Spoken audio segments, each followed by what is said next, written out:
നിങ്ങളുടെ favourite shows ഇനി ഒരിക്കലും മിസ്സാവില്ല. ഇപ്പോൾ C5 കാണും നിങ്ങളുടെ ഫേവറേറ്റ് ഷോസ് തികച്ചും സൗജന്യമായി. തെരുവിൽ നിന്നെത്തി കൊട്ടാരത്തിൽ വെച്ച് കുരുത്ത ഇവളുടെ കുഞ്ഞും തെരുവിലേക്ക് തന്നെ തിരിച്ചു പോകും. അതാണ് ഇവിടുത്തെ നിയമം.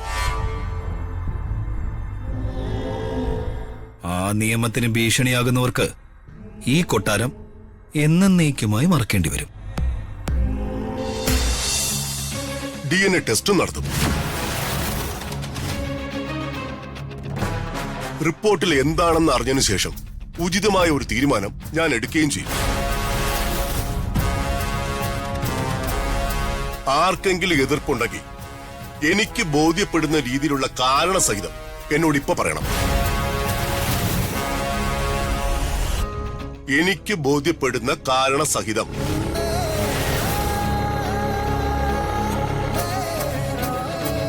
എന്റെ അറിവോടെ ഇനി മുതൽ ഞാൻ പോകാൻ അനുവാദം നൽകുന്നത് വരെ ദിവ്യ ഈ വീട്ടിൽ തന്നെ ഉണ്ടാവും. മനസ്സിലായോ യാമിനി? മനസ്സിലായി പ്രതാപേട്ട. ഒരു കുറവും വരാതെ ഇവളെ ശുശ്രൂഷിക്കേണ്ട ചുമതല ഇനി യാമിനിക്ക. ദിവ്യക്ക് എന്തെങ്കിലും പരാതിയോ പ്രശ്നങ്ങളോ ഉണ്ടെങ്കിൽ എന്നെ അപ്പൊ തന്നെ അറിയിക്കണം. മനസ്സിലായോ? മനസ്സിലായി. യാമിനി, ദിവ്യയും കൊണ്ട് അകത്തേക്ക് പോ. താമസിക്കാൻ ഗസ്റ്റ് റൂം അറേഞ്ച് ചെയ്ത് കൊടുക്കും. ശരി പ്രതാപേട്ട. ദിവ്യ വാ.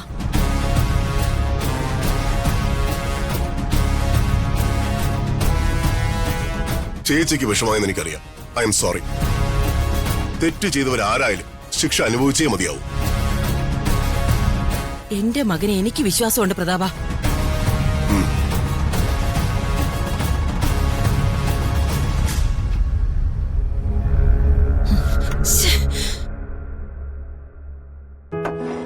അങ്ങനെ അത് സംഭവിച്ചു. താങ്ക്സ് രാജു.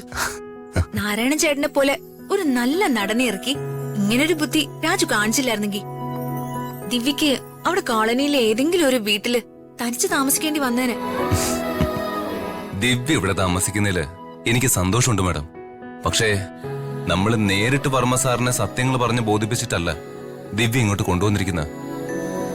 വർമ്മ സാറിനോട് നുണ പറഞ്ഞുകൊണ്ട് ഞാൻ ജീവിതത്തിൽ ചെയ്തിട്ടുള്ള രണ്ട് കാര്യങ്ങളാ. ഒന്ന്, ഋതിക മാഡത്തിന്റെ കഴുത്തിൽ താലി കെട്ടിയെന്ന് പറഞ്ഞത്. രണ്ട്, ദിവ്യയുടെ കാര്യം. അയ്യോ, ഒന്ന് നിർത്താമോ? ഞാൻ സമ്മതിച്ചു. രാജു സത്യസന്ധനായ ഹരിചന്ദ്രനേക്കാൾ വലിയ ആളാ. ഇവിടെ നിന്ന് ദയവ് ഇതിങ്ങനെ ഒന്ന് സംസാരിക്കരുത്. ആരെങ്കിലും കേൾക്കും. ദിവ്യ, നീ ഇങ്ങനെ ഇറങ്ങി നടക്കുവാണോ?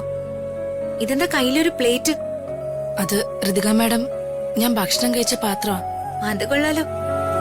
വീട്ടുജോലി ചെയ്യിക്കാനാണോ നിന്നെ ഇത്രയും കഷ്ടപ്പെട്ട് ഞങ്ങള് രണ്ടാളും കൂടി ഇവിടെ എത്തിച്ചത്? ക്ഷമിക്കണം, എന്റെ കാര്യങ്ങളൊക്കെ എനിക്ക് തനിയെ ചെയ്ത ശീലം. അതുകൊണ്ടാ. ഇനി ആ ശീലമൊന്നും വേണ്ട. ദിവ്യയുടെ എല്ലാ കാര്യങ്ങളും നോക്കാൻ ഒരു സെർവന്റിനെ പ്രത്യേകം ജോലിക്ക് എടുത്തിട്ടുണ്ട്. മനസ്സിലായല്ലോ? അത്യാവശ്യം എന്തെങ്കിലും വ്യായാമം ചെയ്യാനോ നടക്കാനോ അല്ലാതെ റൂമിന് പുറത്ത് കണ്ടുപോരുത്. എന്താ നിങ്ങൾ രണ്ടാളോടും പറയണ്ടേന്ന് എനിക്ക് അറിയില്ല. എനിക്ക് കൂടെ പറപ്പുകൾ ആരും ഇല്ലാഞ്ഞിട്ടാണെന്ന് തോന്നുന്നു. അങ്ങനൊരു സഹോദര സ്നേഹം എനിക്ക് ആരോടും തോന്നിയിട്ടില്ല. പക്ഷേ ഇപ്പൊ എന്റെ മനസ്സിനെ ഞാൻ എത്ര പറഞ്ഞ് മനസ്സിലാക്കാൻ ശ്രമിച്ചിട്ടും എനിക്കാവുന്നില്ല. സത്യം പറയട്ടെ, തെറ്റാണെങ്കിൽ ക്ഷമിക്കണം. നിങ്ങളെ രണ്ടാളെയും സഹോദരങ്ങളായിട്ടാ ഞാനിപ്പോ കാണുന്നെ.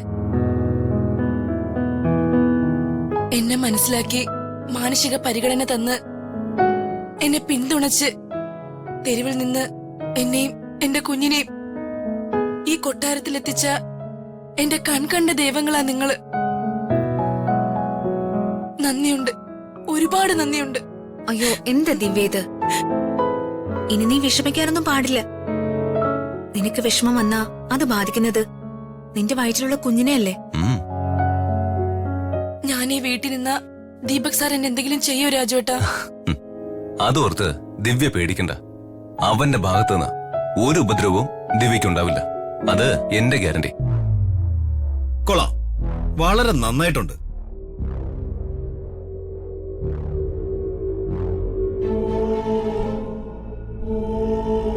അപ്പോ ഇവളെയും കുഞ്ഞിനെ എന്റെ തലയിൽ കെട്ടിവെക്കാനായി കച്ചകെട്ടി ഇറങ്ങിയിരിക്കുകയാണല്ലേ ഋതിക വർമ്മയും ഡമ്മി ഭർത്താവും. എടാ രാജു, നീ നല്ലവനാ, സത്യസന്ധനും മനസ്സലിവുള്ളവനോ. പക്ഷേ ഈ ലോകം അങ്ങനെയുള്ളവർക്കല്ലടാ രാജു. കൊട്ടാരത്തിൽ ജനിച്ചവന് കൊട്ടാരം, തെരുവിൽ ജനിച്ച നിനക്ക് ജീവിതകാലം മുഴുവൻ തെരുവ്. തെരുവിൽ നിന്നെത്തി കൊട്ടാരത്തിൽ വെച്ച് കുരുത്ത ഇവളുടെ കുഞ്ഞും തെരുവിലേക്ക് തന്നെ തിരിച്ചു പോകും. അതാണ് ഇവിടുത്തെ നിയമം. ആ നിയമത്തിന് ഭീഷണിയാകുന്നവർക്ക് ഈ കൊട്ടാരം എന്നേക്കുമായി മറക്കേണ്ടി വരും. നീ വെറും ബുദ്ധിശൂന്യാണ് ദിവ്യ. ഇവരുടെ വാക്കേട്ട് നീ ഇങ്ങോട്ട് വരണ്ടായിരുന്നു. എപ്പോഴും നിനക്ക് ചുറ്റും ഇവരുണ്ടാവണമെന്നില്ല. So be careful. ദീപകേ, ഇങ്ങനെയൊക്കെ ഭീഷണിപ്പെടുത്തിയാൽ എങ്ങനെയാ? ദിവ്യക്ക് എന്തെങ്കിലും സംഭവിച്ച നീ ആയിരിക്കും ഉത്തരവാദിന്ന് ദിവ്യ എഴുതി ഒപ്പിട്ട് കൊടുത്തൊരു പരാതി ഇപ്പോഴും പോലീസ് സ്റ്റേഷനിലുണ്ട് കേട്ടോ. പിന്നെ ദിവ്യ ഇപ്പൊ ഇവിടെ ഉള്ളത് വർമ്മ സാറിന്റെ സംരക്ഷണത്തിലാ.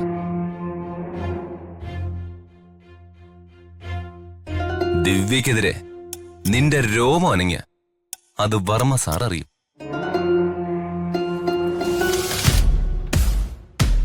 നിനക്കറിയാലോ, വർമ്മ സാർ എന്നോട് എന്തേലും ചെയ്യണമെന്ന് പറഞ്ഞ എനിക്ക് പിന്നെ മേലും കീഴും നോട്ടം ഒന്നുമില്ല. നിന്റെ ഈ 5 അടി 7 ഇഞ്ച് ശരീരത്തിൽ ഞാൻ കേറി അങ്ങ് മേയും. വെറുതെ എന്തിനാ അംബിക മേഡത്തെ ഇങ്ങനെ വിഷമിപ്പിക്കുന്നത്? നീ നോക്കിക്കോടാ, ഇവളെ വീട്ടിന്ന് അമ്മാവനെ കൊണ്ട് തന്നെ ഇറക്കി വിടിച്ചില്ലെങ്കിൽ എന്റെ പേര് ദീപക് എന്നല്ല.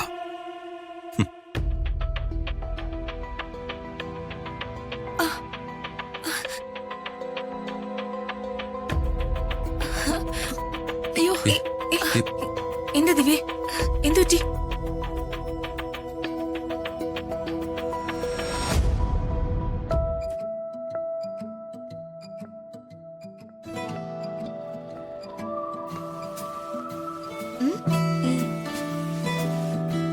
എന്താ ഋതിക മേഡം?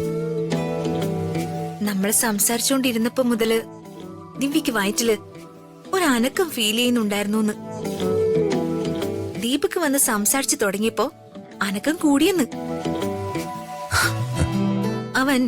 അവന്റെ പേര് പറഞ്ഞ് ബഹളം വെച്ചപ്പോ കുഞ്ഞ് ദിവ്യയുടെ വയറ്റില് ആഞ്ഞു ചവിട്ടിയെന്ന്. ദീപകേ, കുഞ്ഞേ, അവന്റെ അച്ഛനെ തിരിച്ചറിഞ്ഞു കഴിഞ്ഞു. നീ എന്ത് ഭ്രാന്തായി പറയുന്നേ?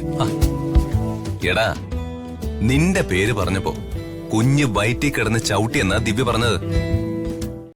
ഡൗൺലോഡ് ചെയ്യൂ C5 ആപ്പ്. കാണൂ എല്ലാ എപ്പിസോഡുകളും സൗജന്യമായി.